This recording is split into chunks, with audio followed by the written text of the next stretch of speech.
ARE Podcast, episode number 69. Welcome to the ARE Podcast.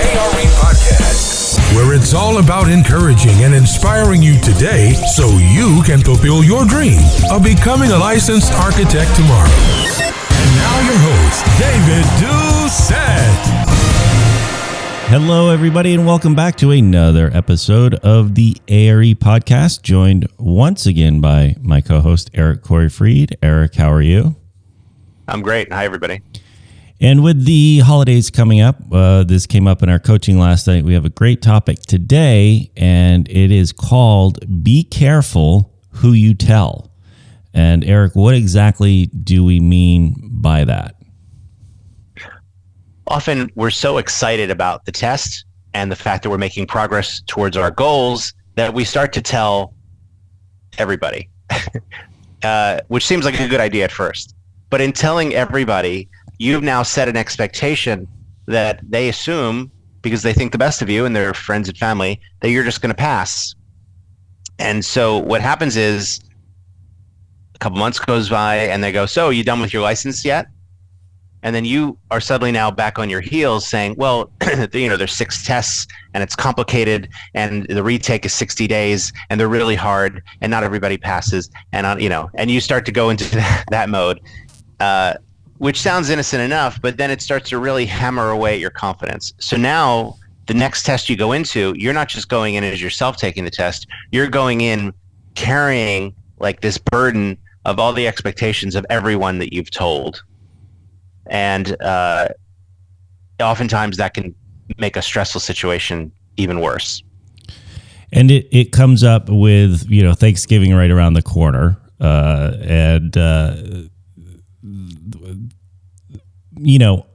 Uncle Eddie, right? Showing up to Thanksgiving and, asking you, well, how, are you licensed yet? Because last year at Thanksgiving dinner, you told everybody you were working on your license. So, of course, Uncle Eddie expects you to be licensed at this point. He has no idea what's entailed in this. And then when you tell him, no, I'm not licensed yet, he's going to be like, well, what's wrong with you? Yeah. What'd you spend all this money at architecture school for? You can't pass a test, So they have no idea.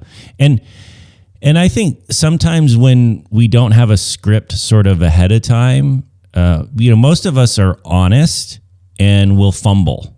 So in that sense, just like you described, Eric, caught off guard, we'll just get into this diatribe of, it's a hard, it's a hard thing, and I failed 6 times, and as soon as Uncle Eddie hears you failed 6 times, that's only going to make the conversation worse. Like, no good can come out of this conversation with Uncle Eddie, who now knows that we've been working on a license for more than a year. So what is the script that we give to Uncle Eddie or anybody really at the Thanksgiving table this year, other than just, we'd like to say, well, it's none of your business, but that the cat's already out of the bag, right? They know we are in this process and they expect to hear that we are licensed at the Thanksgiving dinner table. So what do we tell Uncle Eddie? The easiest thing is to say as little as possible, but shut it down. So if the cat's already out of the bag and your Uncle Eddie's already pestering you and you're dreading it and it's going to be a long, Thanksgiving week, the easiest thing to do is say something along the lines of, I'm going through the process. That's it. Yeah, it's going great. Well, when are you going to be licensed? Are you licensed yet? So how far along are you? When's your next exam? Yeah, I'm just going through the process. Yeah. That's exactly it. Just shut it, like you said, shut it down. That's the exact words. Just shut it down. And you don't even have to worry about being rude. If it comes off as rude, so be it. It's because it's a touchy subject. And, probably when we told Uncle Eddie last Thanksgiving, we thought by this Thanksgiving we would be licensed, right? We never thought we would be having this conversation of like, oh crap, a year later I'm not licensed and Uncle Eddie's coming, he's going to want to hear the update. It's almost like for those of you who watched, Seinfeld, it's almost like his, any of Jerry's uncles or even his parents when he shows up to Florida, like they would be asking him like, hey, did you get your license yet? Why not? Like you can hear, his dad, Morty, asking why or God, his uncle with a pen, I forget. But, Uncle Leo. Uncle Leo. Yeah, totally. Like you could hear him asking, well, Jerry, why aren't you licensed yet? So why aren't you licensed? What's going on? What's taking so long? Yeah. So the more you can just, if the cat's already out of the bag, it's in process. If you need talking points, it's better to not make it about your personal performance. It's better to say, for most candidates, it's a 3-year process at least, and there are 6 tests that we need to take, and I'm in progress. Right, that's the best. Right, don't get into the weeds at all. And now, here's the thing: you might be asking, well, why? What's the big deal? My family's supporting me. Of course, they're going to be curious. Why can't I just tell them? And I think that there are at least 3 potential pitfalls with having a whole bunch of friends and family nagging you about why you're not done. And I'll be interested, David, if you have more than these 3. But the first one, let me just hold on here before you do that. Let me just set this up. So this is more than just sort of me and Uncle Eddie or Uncle Leo sitting in the living room. You're talking about like, this is in a group setting. Like we're at the dinner table or everybody's in the kitchen. Like it's a different sort of conversation and a different being put on the spot. So I just wanted to kind of set that up because I think that's the environment you're talking about here. Yeah, and it can really haunt you because it'll first of all to ruin your Thanksgiving, but also you're gonna fly back home with all of those thoughts in your head, which aren't going to really help your performance. And we're interested in boosting your performance on the test. So you putting yourself into a situation where you're going to have more negative thoughts in your already crowded brain isn't really a good prescription for success. So what are your 3 things? So I think the first reason why this is a troublesome path and a potential pitfall is, number one, it highlights the absurdity of the process itself. NCARB, with all their good intentions, it's still rather bureaucratic. What do you mean there are 6 tests? Why isn't there 1? My nephew Jeffrey, he's an attorney. He only had to take 1 test like that. So just the absurdity of it, and you hearing from strangers as you're trying to explain this, you're going to sound nuts because the whole thing is nuts, right? So it's not going to boost your confidence. It's not going to get you motivated to do more of this. You're going to be thinking, why didn't I just go to law school, right? So that's number one. It highlights an already absurd process. Number 2, if you're doing poorly on the tests, in other words, let's say you took practice management and you had 2 fails, and now you're still making that mistake of, well, I took it once, I failed. I waited 60 days because I didn't know what else to do. I failed again. Now I'm waiting again. It's going to highlight your failures. By the way, there's a whole other podcast that we can tell you about how not to do retakes that way.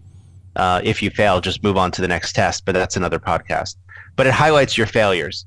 You're already feeling imposter syndrome. You're already feeling insecure. And now you're essentially confessing to all your friends and loved ones that, yeah, I'm failing at this miserably. And they're going to want to help, and they can't help. So it's going to exacerbate you and push you to quitting more. We've had a lot of people that quit after the holidays.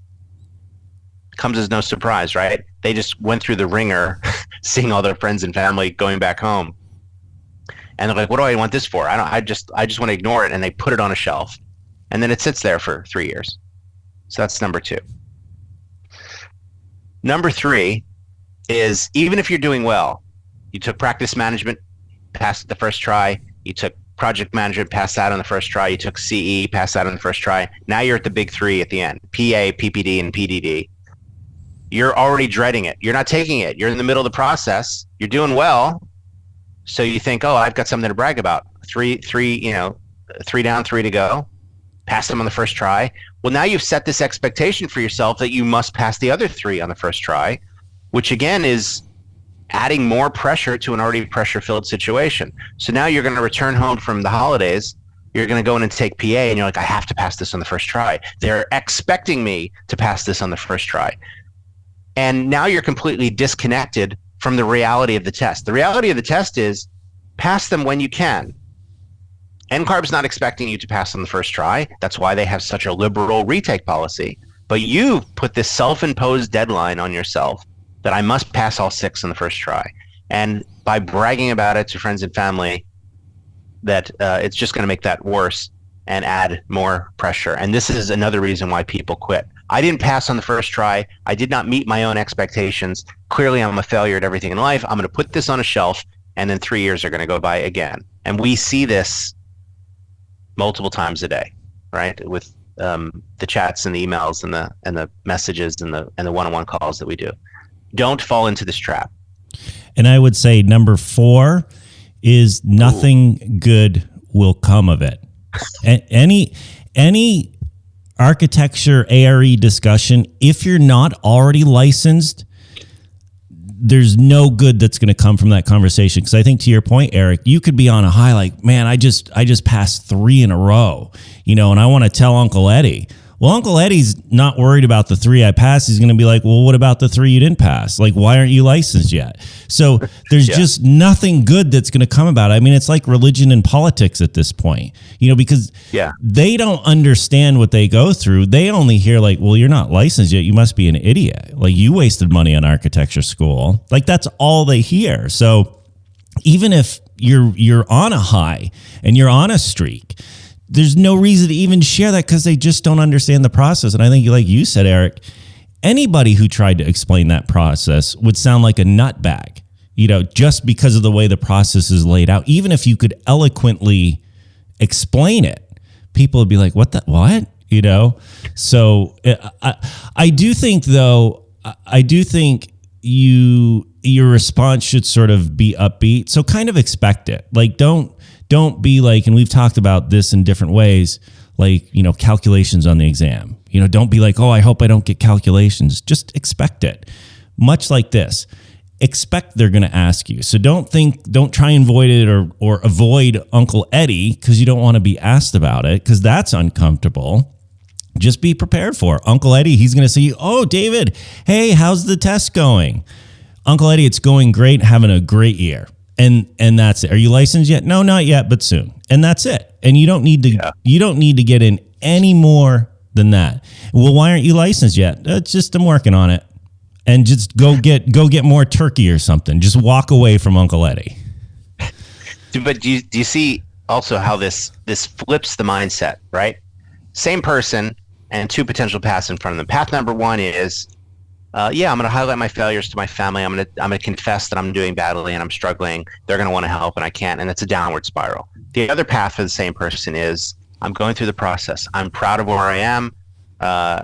I'm just happy that I'm in the game, that I'm making progress. I'm chipping away at it, right? So just by telling them I'm going through the process now, it lets you be more proud of yourself. And so much of this test is not understanding anchor bolts. so much of this test is what's going on in your head at the time, right? All the anxiety, all the dread, all the second guessing, all the fear, all the insecurity. Are you carrying that into the test with you? Or are you realizing that this test at the end of the day is testing you on your standard of care? It's testing you on your ability to act like a professional. And a professional doesn't carry emotional baggage into the test with them. And a professional just does what needs to get done. So be proud of yourself, I think. And that mindset shift is key to that. And don't carry that emotional baggage into your Thanksgiving dinner. Like, for real. It's kind of like understanding that, it's not Uncle Eddie's business, right? But we've already let the cat out of the bag, so we know he's going to ask about it. And as we said, just shut it down. Be respectful. And if they pry, just don't give in. Like, kind of go on the offense. You don't have to go in and volunteer all this information, but if they ask you, or if Uncle Eddie asks you, don't be defensive. Don't make excuses. Don't feel like, don't do any of that. Just shut it down, go on the offensive, and just, meet Eddie right, get right in Uncle Eddie's face, so to speak, and just shut it down. And they will shut down. Like, I don't think they'll keep, hounding you if you kind of just give them a quick positive, I'm working on it, everything's great, and then just walk away. They're not going to come back to you later and be like, hey, so what's really going on? No, they're going to do what every relative does. They're going to go to your mom or dad and go, what's really happening? Right. Yeah. Why isn't David licensed yet? And then your mom or dad's like, I don't know. He says he's going through the process. So I guess he's going through and that'll be it. But here's the other thing. We've had so many people on the weekly group coaching calls, but also on the one-on-one calls saying to us, oh my God, I'm dreading going home for the holidays. Why? Because they're going to ask me. Right. That's what we hear this time of year, all through the end of the year. They're going to ask me, what do I tell them? And so, same thing happens at work, right? People have told us they're in the test. They're still in the test. They're not finished the test yet. They're in the middle of the test and they're already thinking about, oh my God, I'm going to go back to the office later today or tomorrow. And they're going to ask me. They haven't even finished the test yet. They don't know if they passed or failed, and they've already preemptively failed because they're already assuming it's going to be a fail, right? They're getting a couple questions that are hard, and all that baggage has been brought into the testing center with them. And so they're like, oh my God, I'm going to go back to the office and my boss or my cube mate is going to say, so how was it? Well, what did you tell them? Why did you even tell them you're doing the test? Better to say nothing. So I think the lesson from this whole thing is don't tell anybody unless you think it's going to buoy you up and lift you up. Otherwise, it could potentially drag you down. And as David said, there's just no upside. Yeah, I think it's also careful, though, that we don't want to be something where we're ashamed of this process and we don't want to tell anybody. And I'll give you guys an example of this. When I was doing the CSC seminar years ago at a hotel in LAX, and I remember the guy sitting right over here on my right side, 3 rows back. I remember him specifically. He was against the wall, and he was quiet the whole time, and I forget how the topic came up, but he raised his hand and he said his wife, this is a Saturday, an all-day seminar, his wife didn't even know where he was that day because he was embarrassed to tell her that he's going through the CSE process. So we definitely don't want to do that. We don't want to be ashamed by this process, yeah. But and especially those closest to us, we absolutely should tell, because we're going to ask them for their support and, hey, honey, can you watch the kids or whatever, right? So that we do. But I think to your work thing, Eric, it's 100% true. Your boss does not need to know you have an exam tomorrow. What our bosses want to hear is that we're working on our license. That's it. They don't need the play-by-play. They really don't. They got enough crap on their plate that they don't need, David's play-by-play of his ARE process. They just want to know you're working on it. That's it. So you don't need to give them updates. You don't need to tell them, Now, there is the component of, well, my test is Friday afternoon. I have to ask my boss for the time off to go take the test. That is something, and I guess since we're talking about that, I ask you, Eric, because that's added pressure. The boss knows I'm here, right? And as you said, Eric, now I'm in my exam knowing I have to go back to the office or I have to go in tomorrow because my boss knows I'm sitting for this exam. So how do you do these exams if you're doing them during the week and saying during work hours, but you don't want your boss to know the daily of how you're doing it, for example, when you're actually sitting for the exam? Like how do candidates handle that typically? I'm a very big fan of the dental appointment, because dental appointments can range in length from 1 hour to 3 or 4 hours, depending on what kind of thing you're doing. And there are repeat visits. You got to go back. So the dental appointment's a good kind of get out of jail free card of like, oh, Thursday morning I won't be in until noon. I've got a dental appointment. Okay. Yeah. That's it. No one think twice about it. What, again? Yeah, it's a mess in there. Whatever. Yeah. Just get out of it. But I going back to like the husband sneaking out on a Saturday to go to an all day, California supplemental exam workshop. I'm picturing him coming back home and saying, "Baby, I'm not cheating on you. I'm studying. I'm learning about the California Environmental Quality Act." It's It's not you. It's me. It's not you. It's the CSC. Yeah, it's the state of California and its gorgeous 1,100-mile coastline that's getting in the way of our marriage. Yeah, exactly. And so there's kind of, I think, two approaches to what we've been talking about. A is if you're kind of new to the process and maybe the cat's not out of the bag yet, then you don't really need to let the cat out of the bag. Again, know the ones that are closest to us. Let them know who will be affected by it, whether it's our spouse, girlfriend, boyfriend, or whoever it might be. Let them know because, again, if we need time or, I can't go out to dinner or whatever it is because I'm studying. But even that, you don't need to tell them exactly when the exam is, just, it's coming up kind of thing. But if you're already in the process and the cat is out of the bag, then I think that's kind of what we talked about earlier in this episode about just shutting it down, expecting it to come up in the holidays or at the office or wherever it may come up. Just expect that it's going to come up and just have your script ready to shut it down and just move away from the conversation. It's just like if Uncle Eddie approached you and Uncle Eddie has the complete opposite political belief as you. If Uncle Eddie comes up to you and starts to try and talk politics, you probably have no problem just shutting that down and walking away. So same kind of thing here. Like, don't worry about hurting Uncle Eddie's feeling because he's just being a nosy, uncle, right? That's what family does, right? Around these holiday times anyway. Yeah, they're desperate for things to talk about anyway. So, shut it down. The other, really at the heart of this is this idea of self-care, that you need to put yourself in a mental state. So you only want to tell people that are going to lift you up and help sustain you through it, not people that are going to be a burden or drag you down, and when we hear candidates dreading going home for this one reason, it's heartbreaking. Well, it's also empowering, right? I mean, it's empowering to take that stand and be like, I don't need to tell you, my business, Uncle Eddie. I'll give you the one sentence script, It's empowering to be able to do that and to have sort of the confidence to do that.